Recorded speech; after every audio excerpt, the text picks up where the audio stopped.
विनम्र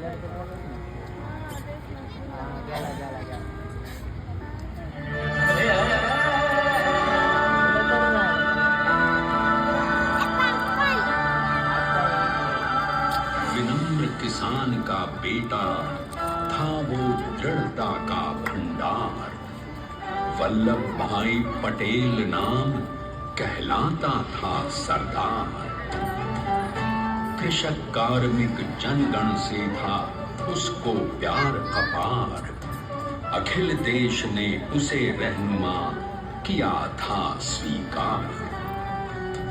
गांधी बापू का शिष्य, सत्य अहिंसा का अवतार, किंतु एक भारत करने को धर लेता हथियार। लौह पुरुष संबोधन था वो लोहे की दीवार।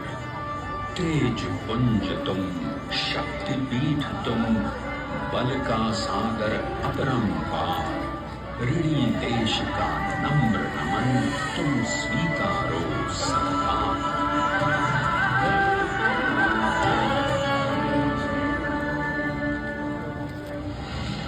1857 में अंग्रेजों को ललकारने वाले पहले स्वतंत्रता संग्राम के एक सक्रिय सिपाही थे झवेर भाई पटेल। करमसद गांव के इस बहादुर देशभक्त किसान और उनकी पत्नी लाड भाई के 5 बेटों और 1 बेटी में से चौथे पुत्र थे वल्लभ भाई। बालक वल्लभ ने करमसद के बाद नडियाद से अपनी हाई स्कूल की शिक्षा पूरी की। फिर 13 साल की उम्र में उनकी शादी भी हो गई छोटी सी झवेर बाई से। 2 बच्चों, बेटी मणि बहन और बेटे डाया भाई को जन्म देने के बाद झवेर बाई असमय ही चल बसी।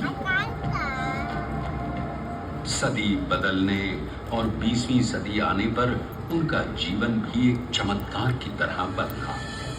पीटर का इम्तिहान पास करके वो वकालत करने लगे। पहले गोधरा, फिर आनंद और उसके बाद अहमदाबाद में। मगर जल्द ही वकालत छोड़कर वो बैरिस्टर बनने की इच्छा से इंग्लैंड चले गए। लंदन में बैरिस्ट्री में अव्वल आने और वजीफा जीतने वाले वो अनोखे भारतीय थे। अब तो अहमदाबाद की वरिष्ठ अदालत में बैरिस्टर पटेल की जिरह और जीतों की धूम मच गई।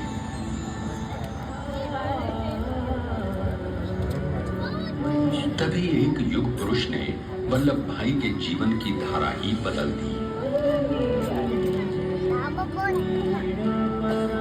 दक्षिण अफ्रीका में सत्याग्रह के अहिंसक अस्त्र से गोरे शासकों को सबक सिखाकर भारत वापस आए बैरिस्टर मोहनदास करमचंद गांधी से मिलकर वल्लभ भाई ने अपने कुछ वर्षों से सीखे विदेशी व्यवहार और संस्कार हमेशा के लिए त्याग दिए और अब वो अपने खेड़ा के किसानों को हक दिलाने के लिए बापू के साथ आंदोलन में कूद पड़े।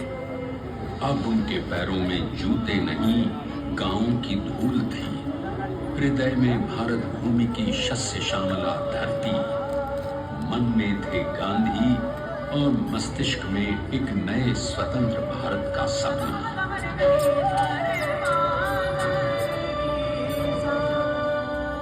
तभी बारडोली के मजबूर मजलूम किसानों की यातना का समाचार उनके पास पहुंचा। तुरंत वल्लभ भाई वहां पहुंचे और यूं शुरू हुआ भारत का सबसे बड़ा और सफल किसान आंदोलन बारडोली। वल्लभ भाई ने बारडोली के 87,000 किसानों को ऐसा अटल अडिग अचल मनोबल दिया कि अंग्रेजी सरकार हिल गई और 1 बरस के बाद उनका लगान माफ कर दिया गया। अब तो पूरे देश में लोग वल्लभ भाई के नाम की कस्में खाने लगे। स्वयं महात्मा गांधी ने कहा, अब वल्लभ भाई मेरे शिष्य या साथी नहीं, सारे देश के सरदार हैं। और देश को मिल गया एक अनोखा असरदार सरदार।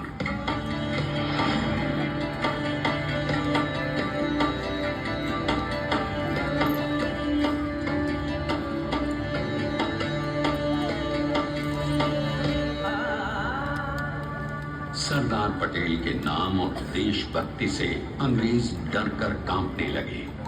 1930 के नमक सत्याग्रह और दांडी कूच में वो बापू से भी पहले गिरफ्तार किए गए। तो सन 1932 में फिर उन्हें बापू के साथ ही जेल में 2 सालों के लिए डाल दिया गया। मगर आजादी के दीवानों को, स्वतंत्रता के परवानों को कौन गिरफ्तार कर पाया है? जेल से छूटते ही सरदार को कांग्रेस के नए राष्ट्राध्यक्ष पद पर चुना गया और उनकी सरपरस्ती में राष्ट्रवादी भारतीयों ने तमाम ब्रिटिश सूबों में जीत हासिल कर वहां अपनी स्थानिक सरकारें बनाई। किंतु सरदार का सपना केवल सरकार बनाना नहीं था। उनका स्वप्न तो था एक ऐसे नए भारत का जहां हर रंग, हर रूप, हर जात, मजहब, तबके का हिंदुस्तानी एक साथ मिलकर एक ऐसा नया भारत बना सके जहां पूर्ण स्वराज के साथ सारे समाज को गरीबी, अशिक्षा, छुआछूत से भी आजादी मिल जाए। इसकी पहली रणनीति थी भारत को अंग्रेजों की गुलामी से आजादी, ताकि भारत के लोगों की अपनी सरकार सबके साथ और सबके विकास के लिए काम कर सके। बापू की अगुवाई में अब देश ने अंग्रेजों को अंतिम चेतावनी दे दी, करेंगे या मरेंगे, क्विट इंडिया, अंग्रेजों भारत छोड़ो। बस फिर क्या था, संघर्ष की रणभेरी बची। 3 सालों के लिए सरदार पटेल को भी सत्याग्रही नेताओं के साथ जेल में ठूंस दिया गया। 2 सालों के बाद अंग्रेजों को बापू के सभी शिष्यों और साथियों को छोड़ना पड़ा।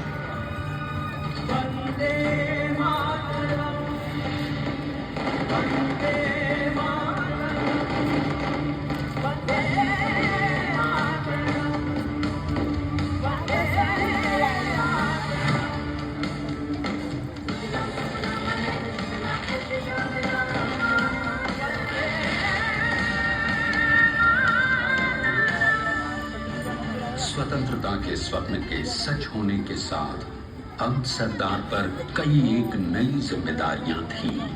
आने वाली आजादी की तैयारी और एक नए भारत के लिए नए लोकतांत्रिक संविधान की संरचना। जैसा उनके साथी ने खुद कहा था, सरदार ने ही 6वीं हथौड़ी लेकर एक नए भारत को उकेरा है।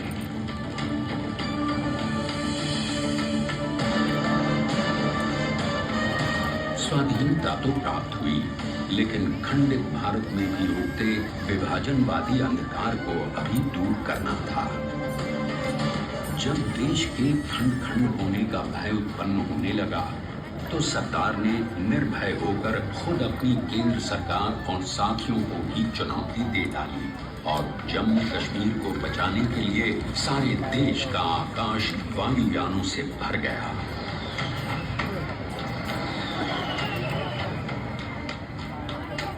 और फिर हैदराबाद और जूनागढ़ के भारत में विलयीकरण को पाकिस्तान से चुनौती मिली। सरदार चाहते थे कि देश की 1 इंच धरती अब और विभाजित नहीं होनी चाहिए। नए भारत को एक करने के लिए समझा बुझाकर, मना कर 565 रियासतों को सरदार ने अपनी सूझबूझ, सदाशयता, संबल से एक नए स्वतंत्र भारत का अभिन्न अंग बना दिया। हमारे इतिहास में अखंड भारत के पुरुषार्थ का ये एक महानतम अध्याय है।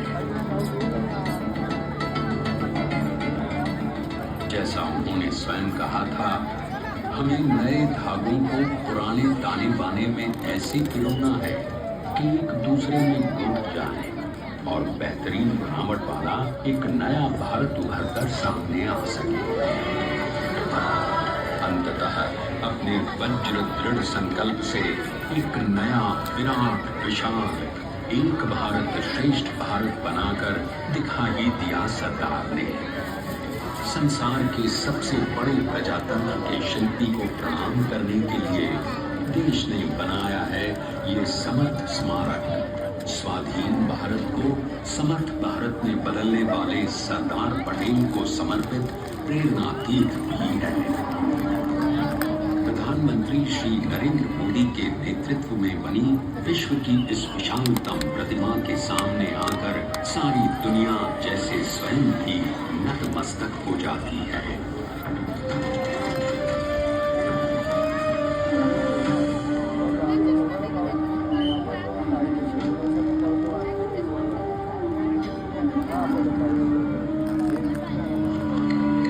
देश को बना गया वो अमित अटल, हरा सका उसे न कोई शत्रु दल। चट्टान के समान सा पुरुष प्रबल, पटेल तो स्वदेश का सम्मान है, पटेल तो स्वदेश का सम्मान है, पटेल तो स्वदेश का सम्मान है, पटेल तो स्वदेश का सम्मान है।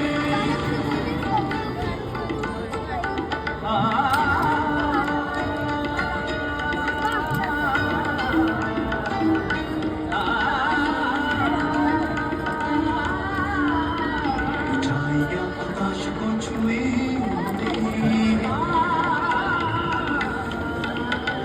गहराइयां समुद्र के लिए कदम अधिक जमीन पर जमे हुए